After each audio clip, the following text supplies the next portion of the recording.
I'm grateful to Karnataka Forest Department. I'm grateful to Karnataka PCCF garu, and I'm grateful to you all.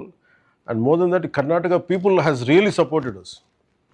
And the reason is giving అంటే ఒక ఏనుగుని వాళ్ళు ఇవ్వటం అంటే వారి సంపదని ఇవ్వటం, వారి ఆడబిడ్డను పంపించడం లాంటిది చాలా సెంటిమెంటల్తో కూడుకుంది కన్నడ ప్రజలకి. అలాంటిది మేము ఇస్తున్నామంటే ఎంత తెలుగు ప్రజల మీద, ఆంధ్ర ప్రజల మీద ఎంత మమకారం, ఎంత ప్రేమ ఉందంటానికి ఒక చిన్న నిలువెత్తు నిదర్శనం ఇది. అందుకని ప్రత్యేకించి కర్ణాటక ప్రజలకి, ప్రభుత్వానికి, అలాగే current chief minister honourable Shivakumar గారికి I'm grateful to you all sir for providing us, for supporting us. Will remember it.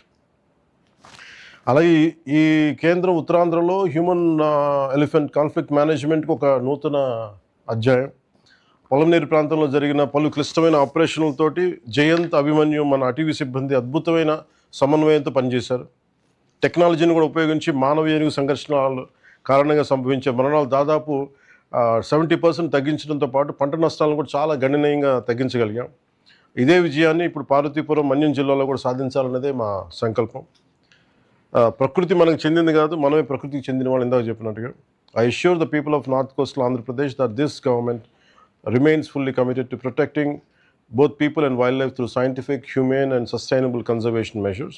I dedicate the Guchami Elephant Camp to the people of Andhra Pradesh with the hope that it will become a symbol of compassion, conservation and harmonious coexistence between humans and elephants.